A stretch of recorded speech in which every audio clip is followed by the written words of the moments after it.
ہرے بھرے درخت برف باری کی وجہ سے سفید نظر آ رہے تھے۔ سردیوں کے دن تھے۔ برف باری ہوتے ہی جنگل میں سناٹا چھا گیا تھا۔ جن جانوروں نے سردی کی آمد سے پہلے ہی خوراک ذخیرہ کر لی تھی، وہ مزے سے گھر میں بیٹھ کر کھا پی رہے تھے۔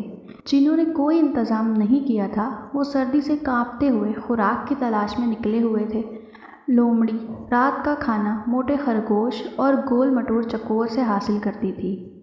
سردیوں کی آمد سے پہلے وہ روٹی کے ٹکڑے جمع کر لیتی، جو سردیوں کے دنوں میں اس وقت کام آتے جب کھانے کی کوئی چیز نہ ہوتی۔ ایک دن موٹا خرگوش اپنی نانی کے گھر گیا ہوا تھا اور چکور گھر پر نہیں تھا۔ اس رات لومڑی اور اس کے شوہر لومڑ نے رات کو باسی ٹکڑے کھائے۔ صبح سویرے لومڑی نے خوراک کی تلاش میں جنگل کا ایک چکر لگایا، لیکن کھانے کی کوئی چیز دستیاب نہ ہوئی۔ وہ ناکام واپس لوٹی تو اس کا بھوکا شوہر بڑی بے چینی سے اس کا انتظار کر رہا تھا۔ کچھ ملا یا خالی ہاتھ لوٹ آئی ہو؟ اس نے بڑی بے صبری سے سوال کیا۔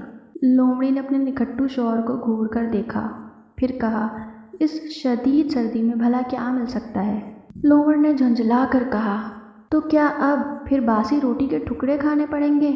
تو بھوری آنکھوں والی لومڑی کو اپنے کاہل شوہر پہ غصہ آ گیا اور بولی، کام کے نہ کاج کے، دشمن اناج کے، کبھی خود بھی خوراک تلاش کر لیا کرو۔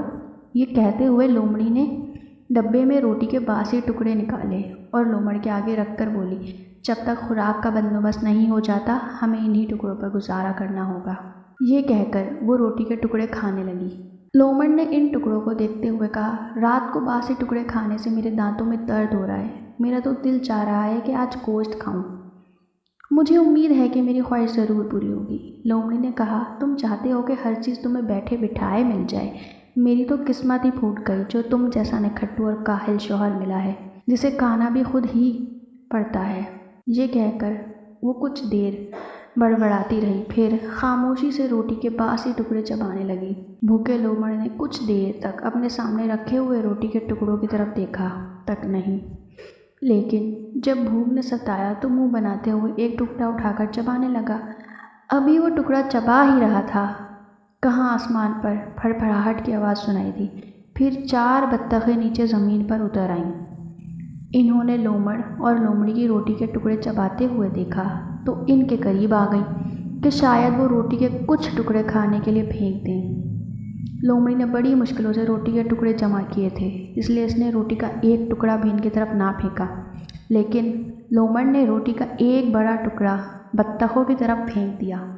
چاروں بطخیں روٹی کے ٹکڑے پر لپکیں۔ ان میں سے جو صحت مند بطخ تھی، اس نے روٹی کا ٹکڑا حاصل کر لیا اور دیکھتے ہی دیکھتے اسے ہڑپ کر گئی۔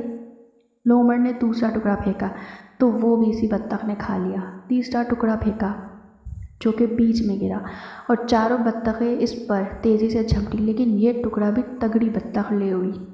یہ دیکھ کر لومڑی لومڑ پہ چلائی، پاگل تو نہیں ہو گئے ہو جو روٹی کے ٹکڑے اس طرح ضائع کر رہے ہو؟ لومڑ نے کہا، یہ خشک ٹکڑے کھا کر میرے پیٹ میں درد ہو گیا ہے، اس لیے میں ان بطخوں کو کھلا رہا ہوں۔ یہ کہتے ہوئے اس نے چوتھا اور پانچواں ٹکڑا بھی بطخوں کی طرف پھینکا۔ تگڑی بطخ یہ ٹکڑے بھی کھا گئی۔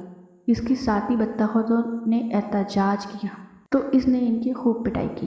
بطخ کی یہ حرکتیں دیکھ کر لومڑی نے کہا، کتنی لالچی ہے یہ بطخ، اپنی ساتھی بطخوں کا حصہ بھی کھا رہی ہے۔ لومڑ نے کوئی جواب نہیں دیا۔ اب وہ روٹی کے ٹکڑے صرف اس لالچی بطخ کی طرف پھینکنے لگا۔ دوسری بطخوں کا حصہ کھا کھا کر تگڑی بطخ کا پیٹ بھر گیا اور پھول گیا۔ اس نے اتنا کھا لیا کہ اب اس سے ادھر ادھر دوڑنا بھی مشکل ہو گیا۔ بس کرو، تم نے تو سارے ٹکڑے اسی لالچی بطخ کو کھلا دیے ہیں، لومڑی نے چلا کر لومڑ سے کہا، لیکن اس نے لومڑی کی بات پر کوئی دھیان نہ دیا۔ یہ دیکھ کر لومڑی بہت خفا ہوئی اور بڑبڑاتی ہوئی اپنے بھٹ کے اندر چلی گئی۔ تگڑی بطخ ٹکڑوں کے لالچ میں لومڑ کے قریب آ چکی تھی۔ لومڑ بھی جان بوجھ کر ٹکڑے اپنے قریب گرا رہا تھا۔ جیسے ہی تگڑی بطخ تھوڑا سا قریب آئی، اس نے اچھل کر بطخ کو پکڑ لیا۔ اس نے بھاگنے کی کوشش کی، لیکن اس سے بھاگا نہ گیا۔ یہ دیکھ کر دوسری بطخیں فوراً اڑ گئیں۔ لومڑ مزے سے لالچی بطخ کو منہ میں دبائے اپنے گھر کے اندر داخل ہوا۔ اس نے بطخ کے پر نوچے اور گوشت لومڑی کو پیش کرتے ہوئے کہا، میں نکھٹو اور کامچور سہی، لیکن اتنا احمق بھی نہیں کہ اپنی ساری خوراک ایسے ہی کسی کو کھلا دوں۔ اب تمہاری سمجھ میں آ گیا ہوگا کہ میں سارے ٹکڑے اس لالچی بطخ کو کیوں کھلا رہا تھا۔ آؤ اس سرد موسم میں بطخ کے گوشت کا مزہ اڑائیں۔ لومڑی، جو کچھ دیر پہلے لومڑ پر بے حد خفا تھی، اب اسے لومڑ دنیا کا عقل مند جانور دکھائی دے رہا تھا۔ اس نے کہا، تم واقعی بہت چالاک ہو، میں تمہیں مان گئی۔ اس کے بعد دونوں نے مل کر لالچی بطخ کے مزیدار گوشت کی دعوت اڑائی۔